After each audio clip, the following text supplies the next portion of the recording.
പ്രൊഡ്യൂസറാണ്, എംപ്ലോയറാണ്, അത്യാവശ്യം കാശുകാരാണ് അല്ലേ? അതെ, അത്യാവശ്യം സമ്പന്നയാണ്. സജി നന്ദിയാട്ടെ നോക്കൂ, അവർ വന്നിരുന്ന് പറയുകയാണ് അവർ നേരിടുന്ന ഗുരുതരമായ ഒരു സിനിമാ പ്രശ്നത്തെപ്പറ്റി ചർച്ച ചെയ്യാൻ പോകുന്ന ഒരു വേദിയിൽ അവർ നേരിട്ട അനുഭവം പറയുകയാണ്. അവരിട്ട ഉടുപ്പിന്റെ ബട്ടൺ നോക്കി അശ്ലീൽ ചിരിച്ചിരിക്കുന്ന ഒരു കൂട്ടം പുരുഷന്മാരെ അവർ പറയുകയാണ്. ഒരു സംഘടനയാണ്, ഒരു ഫിലിം ചേംബർ ജനറൽ സെക്രട്ടറി എന്നുള്ളത് എനിക്കൊരു നാണം തോന്നുന്നുണ്ടോ? ഞാനും സംഘടനാ പ്രവർത്തനം തുടങ്ങിയിട്ട് സിനിമാ ലോകത്ത് വന്നിട്ട് 10-20 വർഷം കഴിഞ്ഞു. സാന്ദ്ര തോമസ് പറയുന്ന പല വാദങ്ങൾക്കും എനിക്ക് എതിർവാദമുണ്ട്. കാരണം സാന്ദ്ര തോമസ് ഒരു സ്ത്രീയാണ്. സ്വാഭാവികമായും സമൂഹത്തിൽ ലഭിക്കുന്ന പ്രിവിലേജ് സ്ത്രീകൾക്ക് ലഭിക്കും. ഒരു സ്ത്രീ പറയുമ്പോൾ പൊതുസമൂഹം സ്ത്രീയോടൊപ്പം നിൽക്കുന്നത് സ്വാഭാവികമായ ഒരു രീതിയാണ്. നമ്മുടെ കേരള മനസ്സിന്റെ രീതി അത് തന്നെയാണ്. അങ്ങനെ ആവണമല്ലോ, അങ്ങനെ ആവണം. പക്ഷേ സാന്ദ്ര വളരെ നിസ്സാര കാര്യങ്ങളെ പർവ്വതീകരിച്ച് പറഞ്ഞുകൊണ്ടിരിക്കുക. പറഞ്ഞുതരാം ഇതൊക്കെ സാന്ദ്ര പറയുന്ന കാര്യം. അല്ല സജി നന്ദിയാട്ട്, ഇവിടെ എന്റെ സിനിമ പൊളിഞ്ഞു കാട്ടിക്കയറാൻ പോകുന്നു, അത് പൊളിയാൻ കാരണം നിങ്ങളെല്ലാം കൂടിയാണ് ചെയ്യുന്നത്, എനിക്ക് പരിഹാരം ഉണ്ടാക്കണം എന്ന് പറഞ്ഞാണ് പോകുന്നത് അല്ലേ? അങ്ങനെ പരിഹാരം ഒന്ന് പറഞ്ഞു പോകുമ്പോഴത്തേക്കും വസ്ത്രം നോക്കുകയാണ്, സെക്സ് ജോക്ക് പറയുകയാണ്, അത് സാന്ദ്ര മെസ്സേജ് കൂടി അറിയുകയാണ്. അതെങ്ങനെയാണ് ചെറിയ കാര്യമാവുന്നത്? സംഘടന എന്ന് പറയുന്നത് എല്ലാവരും ഒരുമിച്ച് നിർത്തുന്ന ഒരു സംഘടനയാണെങ്കിലും കാര്യങ്ങളിൽ ചിലർ അത് സ്വീകരിക്കാൻ തയ്യാറാവില്ല. ഇപ്പൊ സാന്ദ്ര പറഞ്ഞത് സാന്ദ്രയുടെ ഡ്രസ്സിനെ കുറിച്ച് പറഞ്ഞു എന്ന് പറയുന്നു. എനിക്കതിന് മറുവാദമുണ്ട്. എന്താ? സാന്ദ്രയെ ആദ്യമേ കാണുന്നവരല്ല അവിടെ ഇരിക്കുന്ന ആരും തന്നെ. ഞങ്ങള് സാന്ദ്രയോ അല്ലെങ്കിൽ അവിടുത്തെ ആൻഡോ ജോസഫോ രാകേഷോ ലെസ്റ്റിനോ ഞാനും ഒക്കെ ആ സാന്ദ്രയുമായി സഹോദര ബന്ധങ്ങളിൽ പോകുന്നവരാ. ആദ്യമായി ഒരു സ്ത്രീയെ കാണുകയല്ല. അവിടെ വന്നിരുന്നപ്പോൾ ഈ പ്രൊഡ്യൂസർ അസോസിയേഷന്റെ ആൾക്കാർ വളരെ മോശക്കാരായിരുന്നെങ്കിൽ ഇത്രയും വർഷമായിട്ട് പരിചയമുള്ള ബാക്കി പറയാൻ അനുവദിക്കണം. ആഷ്മിയുടെ സ്ഥിരം പരിപാടി എന്റെ അടുത്ത് നടക്കില്ല. ഞാൻ പറയട്ടെ, അവിടെ വരുമ്പോൾ ഇവരത്ര മോശക്കാരായ അത്ര വൈകൃത മനസ്സിന് ഉടമകളായിരുന്നെങ്കിൽ സാന്ദ്രയുടെ ശരീരഭാഗം ആസ്വദിച്ചേനെ. അവരെന്താ ചെയ്തേ? അവിടെ വെച്ച് സാന്ദ്രയോട് പറയാൻ വേണ്ടി അവർക്ക് നാണമായിരുന്നു. അപ്പോൾ അവർ ആ ഒരു ഹോളാണ്, ഇതുപോലൊരു ഹോളാണ്. ആഷ്മി പറയാൻ അനുവദിക്കുക. പൊതുസമൂഹം സാന്ദ്രയുടെ തീരുമാനം. ആര് പറഞ്ഞ സാന്ദ്രയുടെ സാന്ദ്രയ്ക്ക് സ്വന്തമായി ഡ്രസ്സ് ധരിക്കാം, ഏത് ഡ്രസ്സും ധരിക്കാനുള്ള അവകാശം, റൈറ്റ് നമ്മുടെ മൗലിക അവകാശത്തിലുണ്ട്. അതല്ല ഇവിടുത്തെ പ്രശ്നം. ഒരാള് ഒരു ഡിസോർഡർ ആയ ഒരു ഡ്രസ്സ് ധരിച്ചാൽ അതെനിക്കറിയില്ല. ഞാൻ പറയട്ടെ, ഇല്ലല്ലോ. പക്ഷെ ആഷ്മി ഇത് പൊതുസമൂഹം കേൾക്കാൻ ആഷ്മിക്ക് ഒരു വൺ സൈഡ് ആണോ? പറയട്ടെ, ഇത് പറയട്ടെന്ന്. ഇവിടെ പൊതുസമൂഹത്തോട് എനിക്ക് ചോദിക്കാനുള്ള, അവിടെ ഇരുന്നവർ ആ സാന്ദ്ര തോമസിനെ സഹോദരിയായി കാണുന്നത് കൊണ്ടാണ് അവർ പറഞ്ഞത് എന്ത് ഈ വസ്ത്രം ഡിസോർഡർ ആണെന്ന് പറയും. അവർ ഇരുന്നവർ മാനസികരോ അല്ല ഈ പറഞ്ഞിരിക്കുന്ന വൈകൃതമുള്ളവരായിരുന്നെങ്കിൽ അവരത് ആസ്വദിച്ചേനെ. അവരതിന് പകരം എന്താണ് അത് മൂടി വെക്കാൻ ശ്രമിച്ചു. അപ്പോൾ അവർ നല്ലവരല്ലേ? നിങ്ങൾ ആ ഭാഗം ചിന്തിക്കാത്തത്, ആ ഭാഗം ചിന്തിക്കാത്തത്. പിന്നെ അവിടെ പറയട്ടെ, ഇതൊരു ഹോളിൽ നടക്കുകയാണ്, ഒരു കണ്ണാടി കൂടെ. നിങ്ങളുടെ ക്യാമറാമാൻ അവിടെ വന്നിട്ടുണ്ടല്ലോ. അവിടെ നടക്കുമ്പോൾ പ്രസിഡന്റ് അവിടുത്തെ ഈ സാന്ദ്ര ഇരിക്കുന്നു, അവിടെ ഇരിക്കുന്നു, സെക്രട്ടറി അവിടെ ഇരിക്കുന്നു. അങ്ങനെ അവിടുത്തെ രീതി. അപ്പൊ അങ്ങനെ ഇരിക്കുമ്പോൾ ഇവിടെ സാന്ദ്ര ഇരിക്കുമ്പോൾ സാന്ദ്രയ്ക്ക് കൂടെ ഒരിക്കലും അവർക്ക് ഓപ്പണായിട്ട് പറയാൻ നാണമുള്ളത് കൊണ്ടാണ് അവർ എന്ത് ചെയ്തത്? പറഞ്ഞപ്പോൾ സന്ദീപ് സേനന്റെ വന്ന വാചകം അവർ പറഞ്ഞിട്ട് വന്ന വാചകം അല്ല ടൈപ്പ് ചെയ്തപ്പം. അതായത് സാന്ദ്രയോട് ഡ്രസ്സ് ശരിക്കിടുക അല്ലെങ്കിൽ കോമഡി ആകുമെന്ന് പറഞ്ഞത് പ്രൊഡ്യൂസർ അസോസിയേഷൻ പ്രസിഡന്റ് അല്ല, ജനറൽ സെക്രട്ടറി അല്ല, അവിടുത്തെ ട്രഷറർ ലെസ്റ്റിൻ സ്റ്റീഫൻ അല്ല, മറിച്ച് അവിടെ ഇരുന്ന സന്ദീപ് സേനന് തോന്നിയ ഒരു വാചകം. അതെങ്ങനെ അവരുടെ വാചകമായി മാറും? സജി നന്ദിയാട്ടെ എന്തോ പറയുന്നേ? ഞാൻ പറഞ്ഞത് മനസ്സിലായില്ല. അവര് പറയുന്നേ ഞാൻ പറഞ്ഞത് എന്താണെന്ന് മനസ്സിലായില്ലോ? ജനത്തിന് മനസ്സിലായല്ലോ? അഡ്മിറ്റ് ചെയ്യല്ലേ അവിടെ അത് സംഭവിച്ചു എന്നുള്ളത് സജിചേട്ടൻ തന്നെ അവര് പറയുന്നുണ്ടല്ലോ. അവർ അങ്ങനെ മോശപ്പെട്ടവരായിരുന്നെങ്കിൽ, സാന്ദ്ര തോമസ് ഇട്ടിരിക്കുന്ന ഡ്രസ്സ് മോശമാണെങ്കിൽ, ശരീരഭാഗം വെളിയിൽ കാണുന്നുണ്ടെങ്കിൽ, എന്നാൽ തങ്ങൾ അത് ആസ്വദിച്ചേക്കാം എന്ന് അവർ ധരിച്ചില്ലല്ലോ. ആ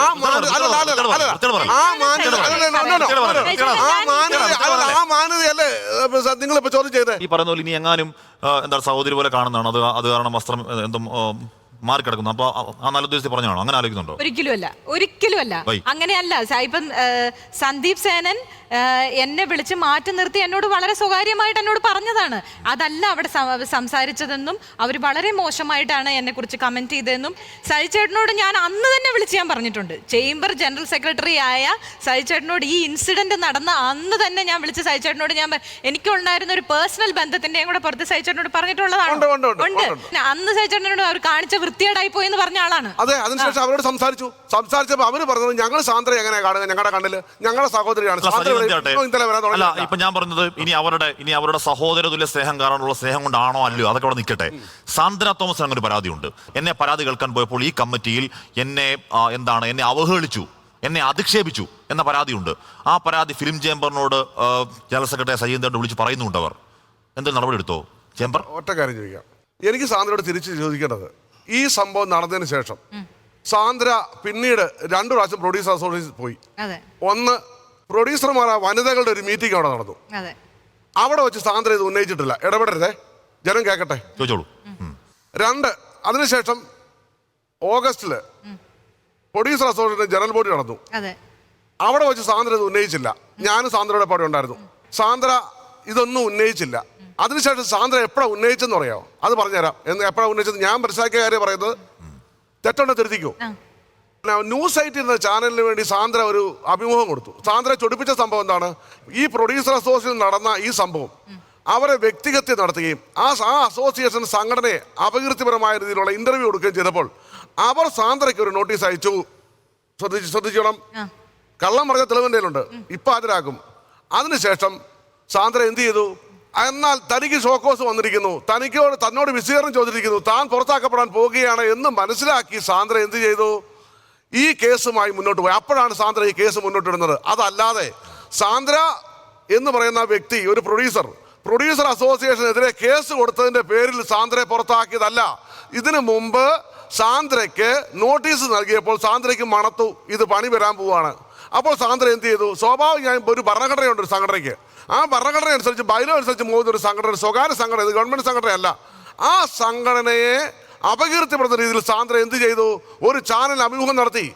സാന്ദ്രയെ പുറത്താക്കിയതിനോട് ഞാൻ ഒരിക്കലും യോജിക്കത്തില്ല. ഞാൻ സാന്ദ്രയുടെ പേഴ്സണൽ പറഞ്ഞു, ഒരു വ്യക്തി ഒരു സംഘടന പുറത്തു പോകുന്നതിനോട് യോജിക്കുന്ന ആളല്ല ഞാൻ. പക്ഷേ ആ സംഘടനയെ സാന്ദ്രയെ പുറത്താക്കാൻ നിർബന്ധിച്ച പ്രധാന കാര്യം സാന്ദ്ര ആ സംഘടനയുടെ നേതാക്കന്മാരെ അപകീർത്തിപ്പെടുത്തി. അതിനുശേഷമാണ് സാന്ദ്ര കേസ് കൊടുത്തത്. സ്വാഭാവികമായി കേരള പൊതുസമൂഹം മനസ്സിലാക്കുന്ന ഒരു കാര്യം, സാന്ദ്ര കേസ് കൊടുത്തതിന്റെ പേരിൽ സാന്ദ്രയെ പുറത്താക്കിയെന്ന്. സാന്ദ്ര ചെയ്ത മഹാവാദം ഞാൻ പറയട്ടെ. ആദ്യം ഈ പറഞ്ഞ സംഘടനയ്ക്ക് ഒരു കത്തെഴുതി. ആ കത്തെന്താണ്? കൊൽക്കത്തയിലെ മെഡിക്കൽ PG വിദ്യാർത്ഥി കൂടിയ ഡോക്ടർ തൊഴിലിടത്തിൽ ക്രൂരമായി കൊല ചെയ്യപ്പെട്ടിട്ട് ഒരാഴ്ച പിന്നിടുന്നതേ ഉള്ളൂ. അതിന് എത്രയോ വർഷങ്ങൾക്ക് മുൻപാണ് ഒരു സിനിമാ താരം കൂടിയ നമ്മുടെ സഹോദരി തൊഴിലിടത്തിലേക്ക് പ്രൊഡക്ഷൻ വാഹനത്തിൽ വരുമ്പോൾ ക്രൂരമായ പീഡനത്തിനിരയായത്. ആ സംഭവവുമായി ബന്ധപ്പെട്ട് സിനിമാ മേഖലയിൽ സ്ത്രീകൾ തൊഴിലിടങ്ങൾ നേരിടുന്ന പ്രശ്നങ്ങളെ സംബന്ധിച്ച് പഠിച്ച് റിപ്പോർട്ട് നൽകുന്നതിന് വേണ്ടി ബഹുമാനപ്പെട്ട കേരള ഗവൺമെന്റ് റിട്ടയർഡ് ഹൈക്കോടതി ജസ്റ്റിസ് ഹേമയുടെ നേതൃത്വത്തിൽ ഒരു കമ്മിറ്റി രൂപീകരിച്ചു. 4 വർഷത്തെ നിയമ നാൾവഴികൾ അതിനുശേഷം അത് സമർപ്പിച്ചു. അതുകൊണ്ട് സംഘടനാ നേതാക്കളെ നിങ്ങൾ വാതുറന്ന് 4 അക്ഷരം പറ എന്ന് കത്ത് കൊടുത്തു. അതാണ് സാന്ദ്ര ചെയ്ത പാതകം. സജി, അതാണ് സാന്ദ്ര ചെയ്ത പാതകം. ആഷ്മി, ഞാൻ ചോദിക്കട്ടെ, ജസ്റ്റിസ് ഹേമയെ ഞാൻ ബഹുമാനിക്കുന്നു വ്യക്തിപരമായി. ജസ്റ്റിസ് ഹേമയ്ക്ക് സിനിമാ മേഖലയെ കുറിച്ച് അറിയില്ല, കാരണം അവരുടെ മേഖലയല്ലായിരുന്നു. ഈ justice Hema committee report justice ഹേമയെ ഗവൺമെന്റ് ആക്കുന്നത് മുതൽ സാന്ദ്രയ്ക്ക് ഞാൻ ആരോപണം ഉന്നയിക്കാൻ പോവാ, കൈ ചൂണ്ടിക്കൊണ്ട്. സാന്ദ്രയാണ് ഹേമ കമ്മിറ്റിയിലെ ഹേമ ജസ്റ്റിസിനെ പേഴ്സണലി വിളിച്ച് ഈ സംഘടനയിൽ ഇല്ലാത്തതുള്ള കാര്യങ്ങളെല്ലാം പറഞ്ഞ് ഈ ഹേമ കമ്മിറ്റി റിപ്പോർട്ടിനകത്ത് മോശപ്പെട്ട കാര്യങ്ങൾ പരാമർശിച്ചതിൽ പ്രധാന പങ്ക്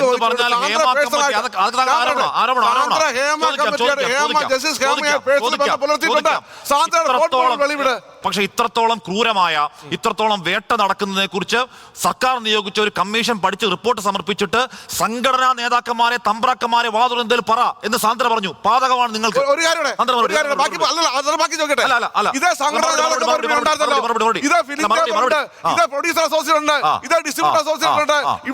എല്ലാ സംഘടനകളുണ്ടല്ലോ, ഏതെങ്കിലും സംഘടന ഈ ഹേമ കമ്മിറ്റി വിളിച്ച റിപ്പോർട്ട് തേടിയോ? ഇത് അംഗീകരിക്കാൻ ഞങ്ങൾക്ക് പറ്റത്തില്ല. ബാക്കി എല്ലാവരും പേടിച്ച് റാൻ മൂളി കല്ലില്ല. സാന്ദ്ര, ഒറ്റ ചോദ്യം, മീഡിയ രംഗത്ത് നടക്കുന്ന കാര്യത്തെ കുറിച്ച് ഒരു കമ്മീഷൻ വരിക. ആ കമ്മീഷൻ വരുമ്പോ നിങ്ങളെ വിളിക്കാതെ, മീഡിയക്കാരെ വിളിക്കാതെ, മീഡിയയിൽ അസ്വസ്ഥരായ ആൾക്കാരെ മാത്രം വിളിച്ചുകൊണ്ട് അയക്കാം. നിങ്ങൾക്ക് എതിരുള്ള ആൾക്കാരില്ലേ, അങ്ങനെയുള്ളവരെ മാത്രം വിളിച്ച് അവരുടെ റിപ്പോർട്ട് തേടിയിട്ട് ഇതാണ് സമ്പൂർണ്ണ റിപ്പോർട്ട് എന്ന് പറഞ്ഞാൽ അത് നടക്കില്ല സാർ. അത് അംഗീകരിക്കാൻ സൗകര്യമില്ല സാർ. ഓക്കെ സാന്ദ്ര, 2 ചോദ്യങ്ങൾ. ഒന്ന്, ഈ പറയുന്ന രീതിയിൽ പുറത്താക്കുന്ന ഭീഷണി വരുമ്പോഴാണ് സജേട്ടൻ പറയുന്നത് ഒരു കള്ളപ്പരാതിയാണെന്ന് പറയുന്നത്. എന്റെ പരോക്ഷ വ്യംഗ്യമതാണ്. 2, ഹേമയെ വഴിതെറ്റിക്കുന്നതിൽ സാന്ദ്ര തോമസിനെതിരെ വ്യക്തിപരമായ ആരോപണം ഉന്നയിക്കുകയാണ്. ഈ കേസിലേക്ക് വന്നൊരു കാര്യം ഞാൻ പറയാം. ഈ ഇൻസിഡന്റ് നടക്കുന്നു അന്ന് തന്നെ എനിക്ക് പേഴ്സണലി ബന്ധമുള്ള അനിൽ തോമസിനെ ഞാൻ വിളിച്ചിട്ട്, അനിൽ തോമസ് ഈ കേസിൽ പ്രതിയാണ്. അപ്പൊ ഞാൻ അനിലേട്ടനോട് ഞാൻ വിളിച്ചു, അനിലേട്ടൻ നിങ്ങൾ കാണിച്ചത് വൃത്തികേടാണ്, നിങ്ങൾ എന്നോട് ഇത് ചെയ്യാൻ പാടില്ലായിരുന്നു എന്ന് പറഞ്ഞിട്ട് ഞാൻ അനിലേട്ടനെ വിളിച്ച് പറയുന്നുണ്ട്. അപ്പോൾ അനിലേട്ടൻ സാൻഡ്രയോട് ഇതാരാ പറഞ്ഞത്, അത് മാത്രം ഇവർക്കൊക്കെ അറിഞ്ഞാൽ മതി. പിറ്റേ ദിവസം ഞാൻ ലിസ്റ്റിൻ സ്റ്റീഫനെ വിളിച്ച് പറയുന്നുണ്ട്, അനിലേട്ടനെയും ലിസ്റ്റിനെയും ഒക്കെ ഞാൻ വിളിച്ച് പറഞ്ഞു. ഞാൻ സന്ദീപിനോട് ഞാൻ പറയുന്നുണ്ട്, സന്ദീപ് ഇത് എനിക്കിത് ഇതിൽ നിന്ന് റിക്കവർ ചെയ്യാൻ പറ്റുന്നില്ല, എനിക്ക് അന്നത്തെ രാത്രി ഞാൻ ഉറങ്ങിയിട്ടില്ല. കാര്യം എനിക്കിത് എൻ്റെ അടുത്ത സുഹൃത്തുക്കളാണ് എന്നോട് ഇത് ചെയ്തത്. ഞാനിരുന്ന് കരയാണ്. അപ്പോൾ സന്ദീപ് അത് കഴിഞ്ഞിട്ട് ഇപ്പോൾ സായിച്ചേട്ടൻ പറഞ്ഞ പോലെ ഈ ജനറൽ ബോഡിയിലേക്ക്, അതായത് പ്രൊഡ്യൂസേഴ്സ് അസോസിയേഷൻ്റെ ജനറൽ ബോഡി നടക്കുന്നുണ്ട്, സാൻഡ്ര അവിടെ വരണം, അവിടെ വന്ന് സംസാരിക്കണം എന്ന് പറഞ്ഞിട്ട് എന്നെ വിളിക്കുന്നത് അനിൽ തോമസ് ആണ്. അനിലേട്ടൻ പറയുന്നു, ഞാൻ ഇതിനകത്ത് ഇല്ല സാൻഡ്ര, ഞാൻ ആ പറയുന്ന കാര്യത്തിനകത്ത് ഞാനില്ല, പക്ഷേ സാൻഡ്ര അത് വരണം, വന്ന് അവിടെ സംസാരിക്കണം, അതെല്ലാവരും അറിയട്ടെ എന്ന് പറഞ്ഞു. ഞാൻ പറഞ്ഞു ശരി. അപ്പോൾ പുള്ളി അത്ര ആത്മാർത്ഥമായിട്ടാണല്ലോ എന്നെ വിളിക്കുന്നതെന്ന് ഓർത്തിട്ട് ഇവർ മനഃപൂർവ്വം, അപ്പോൾ എന്നോട് അനിലേട്ടൻ പറഞ്ഞ കൂട്ടത്തിൽ തന്നെ പറഞ്ഞു, രാകേഷ് മനഃപൂർവ്വമാണ് എനിക്ക് കത്തയക്കാതിരുന്നത്, അതായത് ജനറൽ ബോഡിക്ക് എന്നെ ഇൻവൈറ്റ് ചെയ്തിട്ടില്ല, പക്ഷെ വരണം എന്ന് പറഞ്ഞിട്ട് എന്നെ ഇൻവൈറ്റ് ചെയ്തപ്പോൾ ഞാൻ അവിടെ ചെന്ന് കഴിഞ്ഞപ്പോൾ ഞാൻ അന്ന് ഒരു ഹൈനെക്ക് ചുരിദാർ ഇട്ടിട്ടാണ് പോകുന്നത്. അപ്പോൾ അവിടുത്തെ CCTV വിഷ്വൽ, ഹോട്ടലിൽ CCTV വിഷ്വൽ നോക്കിയാൽ അറിയാം. ഫസ്റ്റ് തന്നെ സന്ദീപ് വന്നിട്ട് എന്നോട് പറയുന്നത്, ഞങ്ങളെയൊക്കെ പേടിച്ചിട്ടാണോ ഹൈനെക്ക് ചുരിദാർ ഇട്ട് വന്നതെന്നാണ്. അതേന്ന് പറഞ്ഞു. അതെ, എനിക്കല്ലാതെ ഇങ്ങനെ നിങ്ങളുടെ അടുത്തേക്ക് വരാൻ പറ്റില്ലല്ലോ. അതിനുശേഷം ഞാൻ നോക്കുമ്പോൾ ഈ സ്റ്റേജിലിരിക്കുന്നത് മുഴുവൻ ഇവരാണ്. പിന്നെ മാത്രമല്ല 11:30 മീറ്റിംഗ് തുടങ്ങിയിട്ട് 1 മണിക്ക് ഇത് അവസാനിപ്പിക്കും. അതിനകത്ത് ഇവരുടെ റിപ്പോർട്ട് വായിക്കും, അതിനകത്ത് ഈ 10ാം ക്ലാസ്സിലെയും 12ാം ക്ലാസ്സിലെയും കുട്ടികളെ ആദരിക്കും. ഇങ്ങനെയുള്ള കാര്യങ്ങൾ ഇതിനകത്ത് വേറൊരാൾക്ക് സംസാരിക്കാൻ ഒരു അവസരമേ ഇല്ല. ടൈം കൊടുക്കില്ല അവർ, വേറൊരു നിർമ്മാതാവിന് വന്ന് സംസാരിക്കാനുള്ള സമയം കൊടുക്കില്ല. ഈ ധൃതി വെച്ച് ബഹളം, അതിൻ്റെ ഇടയിൽ ഒരു പ്രമേയവും കൂടെ ഉണ്ടായിരുന്നു അതിനകത്ത്. അപ്പോൾ ഇതിൻ്റെ ഇടയിൽ പോയി ഈ ബഹളത്തിൻ്റെ ഇടയിൽ അത് ഭയങ്കര ഒച്ചയും ബഹളമൊക്കെ നടക്കുന്നതിൻ്റെ ഇടയ്ക്ക് പോയി ഇങ്ങനൊരു വിഷയം പറയാൻ എനിക്ക് പേഴ്സണലി ബുദ്ധിമുട്ടുണ്ടായിരുന്നു. കാര്യം അതിനകത്ത് സ്ത്രീകളായിട്ട് 3-4 പേര് മാത്രമേ വന്നിട്ടുള്ളൂ. ബാക്കി മുഴുവൻ ആണുങ്ങൾ ഒരു ഹോള് നിറഞ്ഞിരിക്കുകയാണ്. അത് കഴിഞ്ഞിട്ട് ഞാൻ അനിലേട്ടനോട് പറഞ്ഞു, അനിലേട്ടൻ എനിക്ക് പറയാൻ ബുദ്ധിമുട്ടാണ്, പക്ഷെ എനിക്ക് നിങ്ങൾ ഇത് അല്ലാതെ എനിക്ക് സൊല്യൂഷൻ ഉണ്ടാക്കി തരണം, ഇത് ചെയ്തത് ശരിയായില്ല എന്ന് പറഞ്ഞു. അത് കഴിഞ്ഞിട്ടാണ് ചേംബറിന്റെ ജനറൽ ബോഡി വരുന്നത്. ചേംബറിന് ഞാൻ പരാതി കൊടുത്തിട്ടില്ല. അതുവരേക്കും ഞാൻ എവിടെയും പരാതി കൊടുത്തിട്ടില്ല. ഞാൻ പേഴ്സണലി ഇവരോടൊക്കെ പറയുന്നതേ ഉള്ളൂ. രാകേഷ് എന്നെ വിളിച്ച് എന്നോട് മോളെ എന്ന് വിളിച്ചിട്ട് എന്നെ വിളിക്കുന്നത് തന്നെ. കാര്യം ഞാൻ പരാതിയുമായി മുന്നോട്ട് പോകരുത് എന്ന് കാണിക്കാൻ വേണ്ടിയിട്ട്. അപ്പോൾ ഇങ്ങോട്ട് എന്നെ വിളിച്ചേക്കുന്നത്, എൻ്റെ ഫോൺ റെക്കോർഡ്സ് എടുത്ത് നോക്കിയാൽ അറിയാം. ശരിക്കും പറഞ്ഞാൽ ഞാൻ കേസിലേക്ക് വരാനായിട്ടുള്ളൊരു കാരണം സൈചേട്ടനാണ്. അതിൻ്റെ കാരണം എന്ന് പറഞ്ഞാൽ സൈചേട്ടൻ ചേംബറിൻ്റെ ജനറൽ ബോഡിയിൽ ഒരു പ്രസ് മീറ്റ് നടത്തിയതിൽ സൈചേട്ടൻ പറഞ്ഞു, ഇവിടെ ഇരിക്കുന്ന മുഴുവൻ തറവാടികളായിട്ടുള്ള ആൾക്കാരാണ്. ഹേമ കമ്മിറ്റിയിൽ പോയി മൊഴി കൊടുത്തേക്കുന്നത് മുഴുവൻ കുറേ ജൂനിയർ ആർട്ടിസ്റ്റുകളും WCCയുടെ കുറച്ച് ആൾക്കാരും മാത്രമാണ്. അതല്ലാതെ തറവാടികൾക്ക് അഗെയിൻസ്റ്റ് ഇവിടെ ഉള്ള ആരും കംപ്ലൈൻറ്റ് അതായത് ഇവിടെ ഇരിക്കുന്നവരെല്ലാം നന്മ മരങ്ങളും കൊണ്ടേ കംപ്ലൈൻറ്റ് കൊടുത്തവരെല്ലാം മോശക്കാരും എന്നുള്ള രീതിയിൽ പറഞ്ഞപ്പോൾ ആ പ്രസ് മീറ്റിൻ്റെ ഇടയിൽ വെച്ച് തന്നെ ഞാൻ സൈചേട്ടനോട് പറഞ്ഞു, സൈചേട്ടാ തെറ്റാണ്, പറയരുത് എന്ന് പറഞ്ഞു.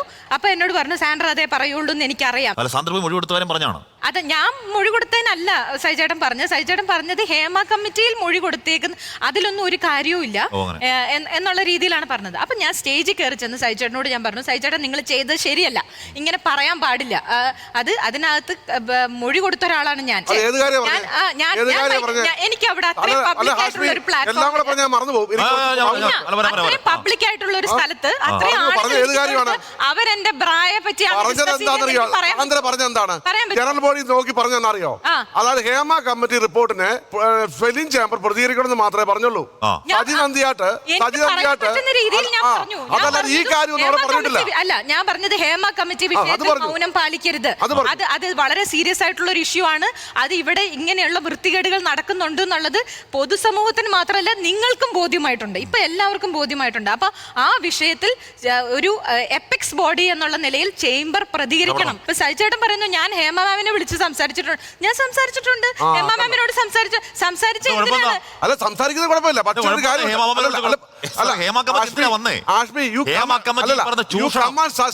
എനിക്ക് ആർഗ്യുമെന്റ്സ് അതിനെല്ലാം ഞാൻ പറഞ്ഞല്ലോ, സാന്ദ്ര പറഞ്ഞതല്ല എനിക്ക്. നിങ്ങൾ എനിക്ക് വില്ലമേഷം തരണ്ട ആഷ്മി. ഞാൻ പറയുന്ന കാര്യം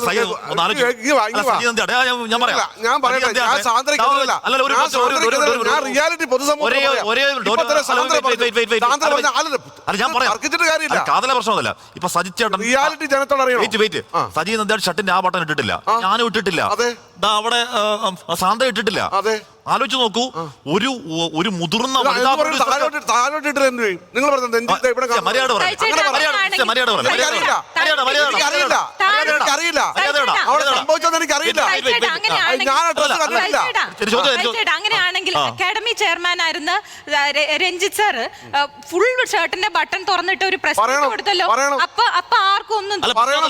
ഞങ്ങളൊക്കെ പറഞ്ഞിട്ടുണ്ട്. ഞാൻ അദ്ദേഹത്തെ ചോദ്യമല്ല. അങ്ങനെ സാധാരണ പോലെ ഒരു ബട്ടൺ തുറന്നിടുമ്പോഴേക്കും അതിൽ പോയി സെക്സ് ടോക്ക് പറയുന്ന, അടുത്ത ദിവസം അത് പേടിച്ച് ഹൈനക്ക് ഇട്ട് വരുമ്പോൾ ഞങ്ങളെ പേടിച്ചാണോ ഹൈനക്ക്? ശ്രീ സജി നന്ദിയാട്ടെ മലയാള സിനിമയിലെ അവസ്ഥയെ പറ്റി പറയാ. ആലോചിച്ച് നോക്ക്. ഹേമ കമ്മിറ്റി പറയുന്ന ആരോപണങ്ങൾ തെറ്റെന്ന് എങ്ങനെ പറയാൻ പറ്റും? പറയട്ടെ, നേർക്ക് നേർ വന്നിരുന്ന് പറയാ. ഇവിടെ ഒരു സംഘടന ഹേമ കമ്മിറ്റി റിപ്പോർട്ടിൽ പ്രതികരിക്കാൻ പിറ്റേ ദിവസം അവര് പ്രതികരിക്കാൻ പറ്റില്ല. കാരണം സംഘടനയ്ക്ക് ഒരു ചട്ടക്കൂടിൽ പറയട്ടെ, ഹേമ കമ്മിറ്റി റിപ്പോർട്ടിൽ സംഘടനയെ വിളിക്കുകയോ സംഘടനയുടെ ആൾക്കാരെ വിളിക്കുകയോ അഭിപ്രായം ചോദിക്കുകയോ ചെയ്തിട്ടില്ല. പറയട്ടെ ഒന്നോ രണ്ടോ പേരെ വിളിച്ചിട്ട് കാര്യമില്ല. ചേമ്പറിനെ വിളിച്ചോ? വിളിച്ചോ? ഫിയോക്കിനെ വിളിച്ചോ? ജനറൽ സെക്രട്ടറി ഞങ്ങൾക്കറിയാം. ഫിയോക്ക് തൊഴിലാളി സംഘടനയാണ്. ഞാൻ ചോദിക്കുന്നത് ഫിലിം ചേംബറിന്റെ അഫിലിയേറ്റ്സ് ബോഡിയായ പ്രൊഡ്യൂസർ അസോസിയേഷൻ തിയേറ്റർ സംഘടനകൾ 3 എണ്ണം ഉണ്ട്. ഈ ഡിസിബിൾ അസോസിയേഷൻ, പ്രൊഡ്യൂസർ അസോസിയേഷൻ ഉണ്ട്.